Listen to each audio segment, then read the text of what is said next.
یہ جو رمضان المبارک کا آخری عشرہ ہوتا ہے نا، یہ بڑا قیمتی ہے۔ میں پہلے بھی دوستوں سے عرض کرتا رہتا ہوں کہ ہم نا یہ آخری 10 دن اکثر بازاروں میں گھوم کے گزار دیتے ہیں۔ بخاری مسلم میں حدیث ہے، سیدہ عائشہ صدیقہ رضی اللہ تعالیٰ عنہ فرماتی ہیں آخری 10 دن جو رمضان کے ہوتے تھے حضور خود بھی بیدار ہوتے تھے، ہمیں بھی بیدار کرتے تھے۔ رسول پاک صلی اللہ تعالیٰ علیہ وآلہ وسلم نے پتہ ہے روزے دار کی فضیلت کیا بیان فرمائی؟ اللہ کے محبوب صلی اللہ تعالیٰ علیہ وسلم فرماتے ہیں کہ رب فرماتا ہے ابن آدم کا ہر عمل اس کے لیے ہے، روزہ میرے لیے، اور فرمایا میں خود جزا دوں گا روزے کی، میں خود جزا دوں گا روزے کی۔ اور حضور فرماتے ہیں روزہ ڈھال ہے، جو شخص روزہ دار ہو وہ بےہودگی سے، فحش گوئی سے اجتناب کرے۔ اور اللہ کے محبوب صلی اللہ تعالیٰ علیہ وسلم فرماتے ہیں اگر کوئی شخص اسے گالی دے، اگر کوئی شخص اس سے جھگڑا کرنا چاہے تو پتہ کیا جواب دے؟ اسے کہے بھئی میں روزے دار ہوں، میرے منصب کا تقاضا نہیں کہ میں تیرے ساتھ الجھوں۔ اور رسول پاک صلی اللہ علیہ وسلم فرمانے لگے اوہو اتنی بڑی بات۔ حضور فرمانے لگے، یہ صحیح مسلم کے لفظ ہیں، کریم محبوب فرمانے لگے مجھے اس رب کی عزت کی قسم جس کے قبضے میں محمد عربی صلی اللہ علیہ وسلم کی جان ہے، حضور فرماتے روزہ دار کے منہ کی خوشبو اللہ تعالیٰ کے نزدیک قیامت کے دن مشک کی خوشبو سے بھی زیادہ بکت والی ہوگی۔ اس کے منہ سے جو خوشبو آتی ہے قیامت میں مشک پیچھے رہ جائے گا، اور رب کی بارگاہ میں صرف روزہ دار کے منہ سے۔ اگر تیرے منہ کی خوشبو رب کو اتنی پسند ہے تو تجھے بھی تو اپنے منصب کا خیال ہونا چاہیے۔ میرے رسول پاک علیہ السلام نے فرمایا روزہ دار کو 2 خوشیاں ملیں گی، ایک خوشی اس وقت ملتی ہے جب وہ افطار کرتا ہے، اور فرمایا ایک خوشی اس وقت ملے گی جب وہ اپنے رب سے ملاقات کرے گا، جب وہ اس سے ملے گا تو اس وقت روزہ دار کو خوشی ہوگی۔ بخاری مسلم میں حدیث ہے، سیدہ عائشہ صدیقہ رضی اللہ تعالیٰ عنہ فرماتی ہیں آخری 10 دن جو رمضان کے ہوتے تھے حضور خود بھی بیدار ہوتے تھے، ہمیں بھی بیدار کرتے تھے۔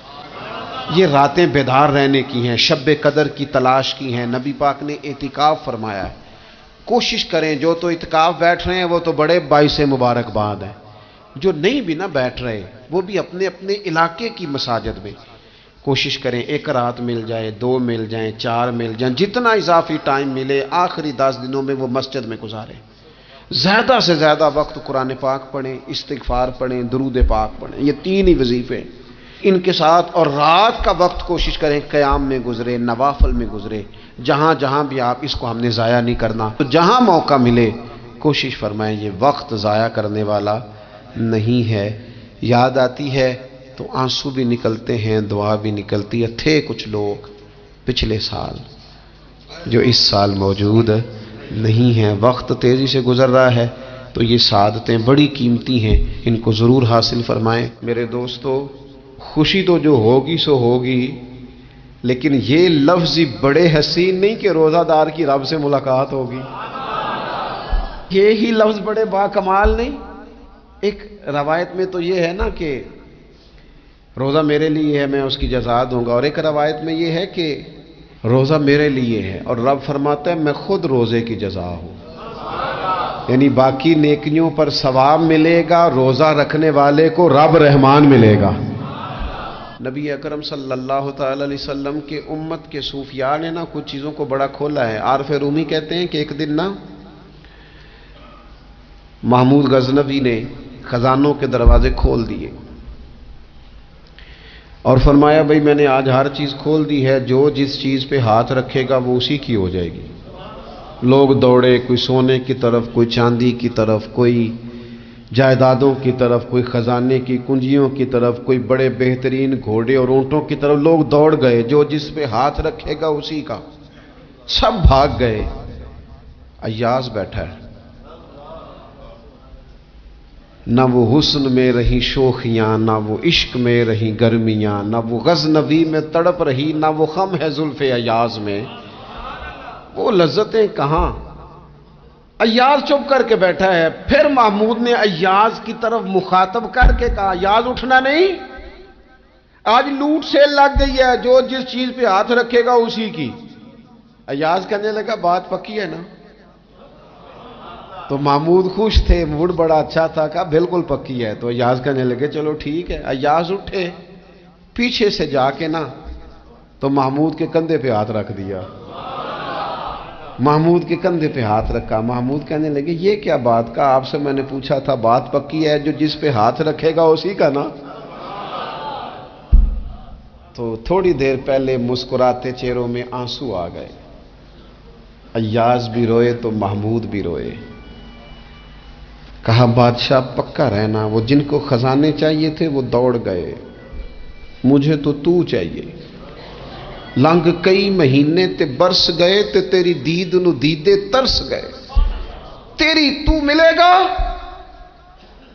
تو پھر کہا محمود نے، اس نے کہا میں وعدہ کر چکا تھا، بس ٹھیک ہے، باقیوں کے خزانے اور میں تیرا طے ہو گئی۔ فرمایا باقی نیکیوں پر ثواب ملے گا، اور روزہ رکھنے والے کو رب رحمان ملے گا، اللہ کا قرب ملے گا۔ دیکھو نا، وہ خاص انسان کو کیفیت حاصل ہوتی ہے روزے میں، رب کے ہونے کا یقین۔ وہ جو صوفیاء کہتے ہیں نا مراقبہ کرو، وہ نصیب ہوتا ہے۔ یعنی کسی کو کیا پتا ہے اس کا روزہ ہے کہ نہیں، اکیلا ہے نا گھر میں، فریزر بھرا ہوا ہے، نہیں نہ کھاتا، کیوں؟ اسے پتا ہے میرا رب میرے ساتھ ہے، میرا رب مجھے دیکھ رہا ہے۔ بس یہ تصور توحید پکا ہو جاتا ہے رمضان، تو پھر اللہ تبارک و تعالیٰ کی بھی خاص رحمت اور کوئی خاص ہی اعزاز۔ حضور فرماتے ہیں جنت کے کئی دروازے ہیں، ایک باب الریان ہے، اس سے صرف روزہ دار گزریں گے۔ آواز ہوگا روزے والے آ جاؤ، وہ آ جائیں گے، فرمایا اس خاص دروازے سے گزرو۔ جب گزر جائیں گے تو فرمایا بند کر دو بھائی، اور کوئی نہیں گزرے گا یہاں سے، دروازہ ہی مخصوص ہے، ان کا اعزاز ہی ذرا زیادہ ہے۔ تو میرے عزیز، رمضان شریف کے اندر وہ منصب کا بس خیال رکھیں کہ میں روزہ دار ہوں، اس احتیاط کے ساتھ۔ اور دوسری جو رمضان کی چند عبادات ہیں نا، سب سے پہلی تو میں عرض کروں گا تراویح کے حوالے سے۔ یہ بات یاد رکھ لیں کہ نبی پاک علیہ الصلوۃ والسلام نے فرمایا جس نے ایمان اور احتساب کی نیت کے ساتھ رمضان میں قیام کیا، اللہ اس کے پچھلے سارے گناہوں کو معاف فرما دے گا۔ اور ایک مقام پر نبی پاک صلی اللہ تعالی علیہ وسلم نے بیان کیا، یہ مشکات میں موجود ہے، حضور فرماتے ہیں رمضان اور قرآن دونوں قیامت کے دن بندے کی شفاعت کریں گے۔ رمضان کہے گا یا اللہ میں نے اسے دن بھر کھانا کھانے سے باز رکھا، اور تیری بارگاہ کے حکم کے مطابق اس نے اپنے آپ کو ان چیزوں سے بچا کے رکھا۔ اور قرآن کہے گا مالک رات میں نے اسے نیند سے روکے رکھا۔ کیا مطلب؟ اس نے کھڑے ہو کے عبادت کی، اگرچہ اس سے مراد شارحین حدیث نے تراویح بھی لیا ہے، تہجد کی نماز بھی لیا ہے، صلاۃ اللیل بھی لی ہے، لیکن میرے عزیز یہ خاص ربط ہے قرآن مجید کے ساتھ تراویح کا۔ مسنون ہے رمضان کی راتوں میں قرآن مجید اور تراویح کا پڑھنا۔ اگر تھوڑی سی نا طبیعت میں صرف تبدیلی پیدا کی جائے، میں نے دیکھا ہے کہ جو لوگ کہتے ہیں نا میرا وقت بڑا قیمتی ہے، بڑی ساری جگہوں پہ آپ کو بیٹھنا پڑتا ہے، بیٹھیں آپ 2 گھنٹے بیٹھیں، 3 گھنٹے بیٹھیں۔ میں نے دیکھا ہے لوگ جاتے ہیں کسی دفتر میں تو رات کو ہی چلے جاتے ہیں اس علاقے میں، کھڑے ہیں، پاسپورٹ کے دفتر کھڑے ہیں، شناختی کارڈ کے دفتر کھڑے ہیں، امیگریشن کی لائنوں میں کھڑے ہیں۔ کچھ ذہن تو بنائیں کہ میں نے رات کھڑے رہنا ہے اور اپنے رب کی عبادت کرنی ہے۔ تراویح کو ذرا ذوق سے آپ اگر تھوڑا ارادہ کر لیں گے نا، یعنی کوئی ایسا مشکل کام نہیں۔ میری تو رائے یہ ہے کہ پہلے 3-4 دن ذرا جم کے ذہن بنائیں، اور تھوڑا سا نا روٹین کو بدلنے کی کوشش نہ کریں۔ جس امام صاحب کے پیچھے تراویح شروع کریں، کوشش کریں ساری وہیں پڑھیں۔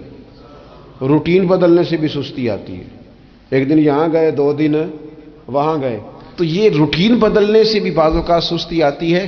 کوشش کریں ایک جگہ پہ قرآن شریف سننا شروع کریں اور پھر پورا قرآن مجید وہیں پہ سنیں، اور تھوڑا ذہن بنائیں۔ میں نے دیکھا ہے ہمارے استاد صاحب اس طرح کیا کرتے تھے کہ بہت تھوڑا کھانا افطاری کے وقت، تھوڑا، اور ان سے کہا جاتا آپ بزرگ آدمی ہیں، اتنا کم کھانا کیسے نظام چلے گا؟ تو فرماتے تھے میں 1 چپاتی اور آدھی چپاتی کھا لوں گا لیکن تراویح کے بعد، اب اگر زیادہ کھانا کھاؤں گا تو طبیعت میں سستی آئے گی، میرے لیے کھڑا ہونا مشکل ہو جائے، سادہ سا کھانے کے ساتھ افطاری کی جائے گی۔ اور تراویح کے لیے اپنے آپ کو ذہنی، کہاں ٹائم ملتا ہے سارا سال قرآن پڑھنے سننے کا، یہ تو اللہ نے موقع عطا فرمایا ہے۔ تو تھوڑا سا اگر دلچسپی پیدا کی جائے، بڑا بڑا سونا قرآن مجید پڑھا جاتا ہے مساجد میں، بچے بڑی بڑی خوبصورتی سے، تو اللہ کا شکر ہے جگہ جگہ پہ۔ اور مساجد کے علاوہ بھی میں نے دیکھا ہے، ہم سے لوگ مطالبہ کرتے ہیں کہ ہماری فیکٹری میں رات کو بھی کام ہوتا ہے، اتنے سارے ورکر ہیں تو بچہ کوئی مل جائے قرآن شریف سنائے، فلانی جگہ بھی اتنے لوگ ہیں تو اگر موقع مل جائے، تو اگر تھوڑا ذہن بنایا جائے، شوق پیدا کیا جائے تو اللہ تعالیٰ فضل فرماتا ہے، انسان کو طاقت ملتی ہے کھڑے رہنے کی۔ ایک تو تراویح، روزہ، تراویح، اور تیسری بات ہے سحر اور افطار۔ یہ جو سحری اور افطار، یہودی جو تھے نا وہ سحری نہیں کرتے تھے، سحری کا نام و نشان نہیں تھا، روزہ رکھتے سحری نہیں کرتے۔ تو نبی پاک صلی اللہ تعالی علیہ وسلم نے فرمایا ہمارے اور یہودیوں کے درمیان فرق ہی سحری کا ہے، اور نبی پاک صلی اللہ تعالی علیہ وآلہ وسلم نے فرمایا سحری کھایا کرو، سحری کھانے میں برکت ہے۔